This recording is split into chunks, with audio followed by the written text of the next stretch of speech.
quels sont, d'après vous, les plus grands dangers auxquels sont confrontés les pilotes d'hélicoptères?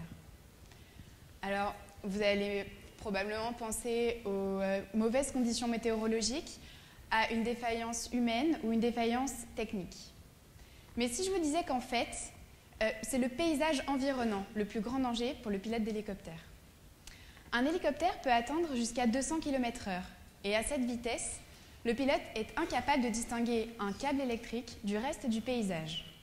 Quand nous, piétons, voyons un câble, nous le voyons sur fond clair, sur le ciel, qu'il soit bleu ou gris selon la météo.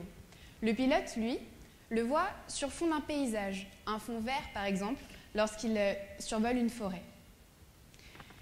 Ainsi, chaque année en Europe, on dénombre environ 120 crashs d'hélicoptères qui sont dus à des câbles, ce qui représente une vingtaine de morts et 150 millions d'euros de dégâts matériels.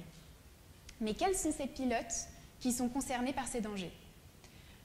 Parmi eux, il y a le pilote de la sécurité civile qui va venir vous chercher en montagne parce que vous êtes cassé la jambe au cours d'une randonnée.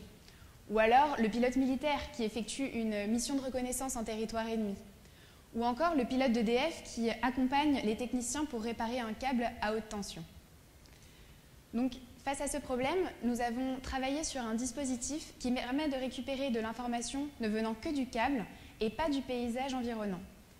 Grâce à un procédé optique, la diffraction, nous sommes donc en mesure de déterminer avec précision la position du câble dans l'espace par rapport à celle de l'hélicoptère.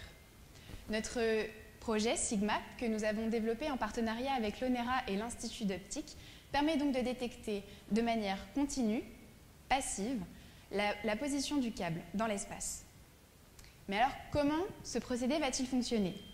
Il va être fixé à une caméra à l'extérieur de l'appareil et sera relié au cockpit de l'hélicoptère. Il avertira de façon simple, par un bip, comme dans les radars de recul pour les voitures par exemple, afin que le pilote ne soit pas perturbé dans ses manœuvres.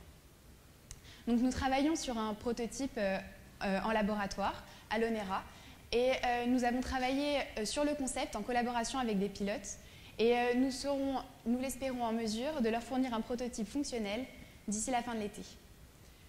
Notre équipe SIGMAP travaille donc à mettre les câbles en lumière afin d'assurer la sécurité des pilotes et de leurs passagers. Merci de votre attention.